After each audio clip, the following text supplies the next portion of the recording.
Hello, fellow Leapsters. This is Timothy Hartwick. I'm the current art teacher at Mesa Middle School. Today, I'm going to be discussing with you vocabulary instruction and development from the assignment Words from a Leapster. I was hired on to work at Mesa Middle School after the school year had already started, and it wasn't until November that I had started to teach vocabulary. It was then that one of my students decided to challenge me by telling me that she didn't feel she was learning anything in my class. I took it rather personally, and I went home and thought about it. Even those students were creating what I thought was excellent work, I questioned whether or not I was giving the students the data to measure their own growth and see their growth. As I lesson planned, I realized that I was underutilizing the vocabulary section of my lesson plans. So I saw this as an opportunity to address that student, give students the data to measure their growth, and also to finally tackle vocabulary within my instruction. My first attempt at teaching vocabulary were to find words that were relevant to the lesson that I was teaching. I would then create a slide with the concise definition of that word to be viewed on the Promethean in my classroom. I would have students read the word and definition aloud. It felt good to have the students read the academic vocabulary and the definition of the word aloud. However, students were only paying attention when it was their turn to read. So this way of teaching vocabulary was not necessarily the most engaging. I found myself having to fight to hold the class's attention, and then I would lose the class's attention at the very start of class and have to work to get it back. On top of this, students did not always understand the definitions that I had created. Even with repetition, the class was having a difficult time recalling the words that had been taught to them. For my first assessment, I gave out a multiple choice vocabulary test that my students did not do very well on. It was here that I realized I was going to have to come up with a new plan to teach art academic vocabulary words. The following is the plan that I came up with, and one that I still use. I currently start off my vocabulary lessons by giving my students a vocabulary rhymes worksheet. Here, the students will be given a list of words that they'll need to rhyme, such as pose, toes, or line of action, celebration. Students will find this very engaging and challenging, and they like sharing with other students the rhymes that they come up with. However, the main purpose of this exercise will be to get students to say repetitions of the vocabulary words. I've also made it difficult for students just to ignore vocabulary words, and they will often be drawn to the more difficult words. Another benefit of rhyming words is that I'm trying to get students to identify vocabulary words that they would see on the multiple choice test, as they are more likely to select a word that they have seen before. In this part of the lesson, I'm trying to keep the vocabulary words very mysterious. If a student were to ask me what a certain word means, I would not reveal it yet. Instead, I would save that for the next part of the lesson. Immediately following the vocabulary rhymes, we will move on to the second part of the vocabulary lesson, which is the reveal. The reveal, or second part of the vocabulary lesson, are the slides that I had created for the Promethean board. It's here that I'll have students again read the words and definitions. But this time I feel it's a little bit more engaging because students have had the opportunity to become curious about the words beforehand. As an art teacher, I find making these slides beneficial because I don't have an art book to rely on. So in a way, I'm generating my own glossary for my students to communicate with. These slides are also useful in developing other parts of the vocabulary lesson, such as tests, games, and the rhyming worksheets. After students have had this initial introduction to the vocabulary words, that is when we will actually start our art project. And it's here where students will get a chance to play with some of the words that they had been introduced to.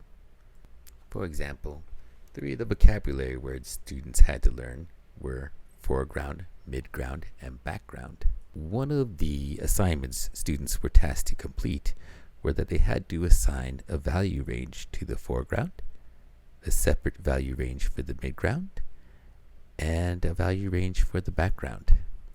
The background having the lightest values and working up to more contrast as you got to the foreground. Students enjoyed exploring ways to smear the graphite and creating depth in their artwork. What I like about this part of the lesson is that it gives students the opportunity to really interact and discover the word for themselves. Next, for the 4th part of my vocabulary lesson, I'd like to see if students can combine what they've learned from playing and what they've learned from the slides. I accomplish this by showing my students visual examples of each of the vocabulary words without giving them a word bank to choose from. Students are challenged to recall which vocabulary word is associated with that picture. At this point, students are still working as a class to figure out what the vocabulary word for that picture may be. An example of this would be the image here, which is intended to showcase the vocabulary word low-key. A low-key image is one which is made up of primarily dark tones. If possible, I will then try to contrast that word with another vocabulary word, in this case high-key. A high-key image is one which is made up primarily of light tones. In this next visual example, I'm demonstrating the difference between paint that is transparent, translucent, and opaque. And I'm seeing if the students can figure out what the definition for each of these vocabulary words would be when they look at this picture. Again, I feel that the main advantage for this part of the vocabulary lesson is that students get the chance to associate the vocabulary word with a visual. For the 5th part of my vocabulary lesson, I like to take what we've learned and apply it to games. An example of a game that we like to play would be Jeopardy!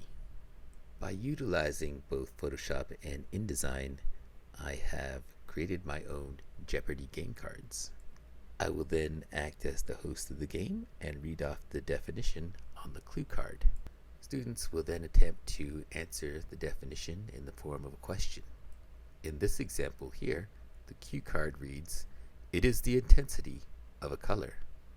The student then would have to answer, "What is saturation?" I would then press the bell sound on my cell phone to indicate whether they got it correct or incorrect. Now in this case, the definition for saturation uses the word intensity, which a student may not be familiar with. So, as a teacher, you might end up having to teach your student another word before they're able to grasp the word that you want them to learn. In this case, you could ask your students which color represents anger, and they might say red.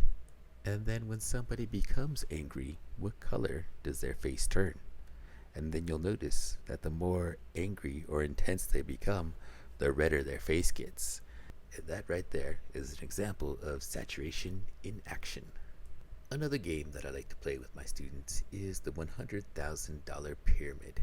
This game is actually a little bit more challenging than Jeopardy, as it requires members of the team to describe the vocabulary word to another small group of students without actually using the vocabulary word.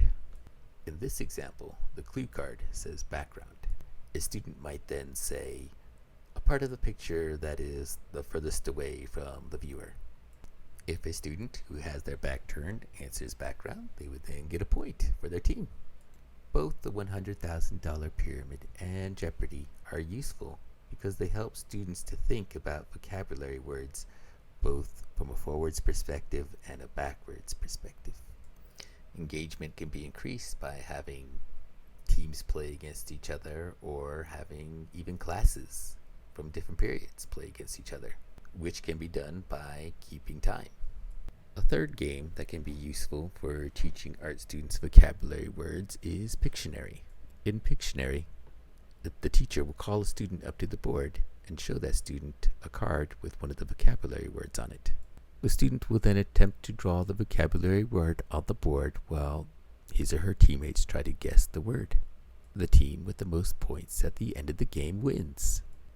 After students have had the opportunity to work together in groups, I will give students a vocabulary match worksheet that I have created. Again, as an art teacher, I don't have a book to work from, so it's up to me to create all these resources by myself, and that is one of the challenges. In the example here, students simply need to match the vocabulary word to the correct definition. While students are working on this worksheet, this is an opportunity for me to walk around the room and assess how well students are learning these words. We will then review the answers as a group, and students are allowed to take these worksheets home to study with if needed. The final part of my vocabulary lesson is, of course, the assessment. This is usually done with a multiple choice vocabulary test or oral presentation. My art vocabulary tests have evolved since I began creating them. In this early example, you will see that number 7 reads, an image that consists primarily of dark tones. A, dark key, B, high key, C, house key, and D, low key. All the questions in my early tests were structured in this manner. The tests that I give now are more visual. In this example, you'll see that number 7 now reads, the bolded word mama is an example of what kind of typeface? A, monospace, B, serif, C, sans serif, or D, script. You'll see that the bolded word is in a serif font. I also hope that I have given my students the opportunity to measure their growth through grades. After all, a grade on an artwork may sometimes feel arbitrary. It is also my aim through academic vocabulary to give my students the opportunity to teach themselves, whether that be through watching videos or reading books. This is a starting point. Now that I have discussed with you my early attempts and the adjustments I made, I would like to give you an idea of where I would like to go from here. In my professional learning committee, I have identified what skills I want my 8th graders to be proficient in. I'm going to be utilizing the list I created to focus in on academic vocabulary words that are more important than others.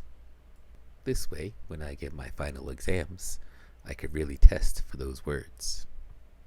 Another task that I created in my PLC was that I created a curriculum map of the entire next year. This was quite the challenge for a first-year teacher. However, now that I have the curriculum map created, I'm going to use it to sequence my vocabulary instruction. This way, the vocabulary words will progress more naturally from lesson to lesson. Another way I see to improve my vocabulary assessments is to simply read out the questions to students. As an art teacher, I have many kinds of students, and some of my art students do require text-to-speech, so this is one way to help them. Another way I would like to help my struggling students in the future would be to create graphic organizers for the vocabulary words, which they could either keep at their desk or take home. Finally, I would like to develop a series of exit tickets which could be handed out at the end of a vocabulary lesson. Perhaps students could relate the experience of creating the artwork with one of the vocabulary words and write me a small sentence or a paragraph on how they related those two together. In conclusion, it is important for students to learn academic vocabulary words. This will help students to think critically, as well as communicate with others, the teacher, and professionals if they make it to that level. With the use of academic vocabulary words, students will be able to identify problems, seek solutions, and even continue their own education through books or videos. Thank you for watching my video on vocabulary instruction and development. I hope you have a good day.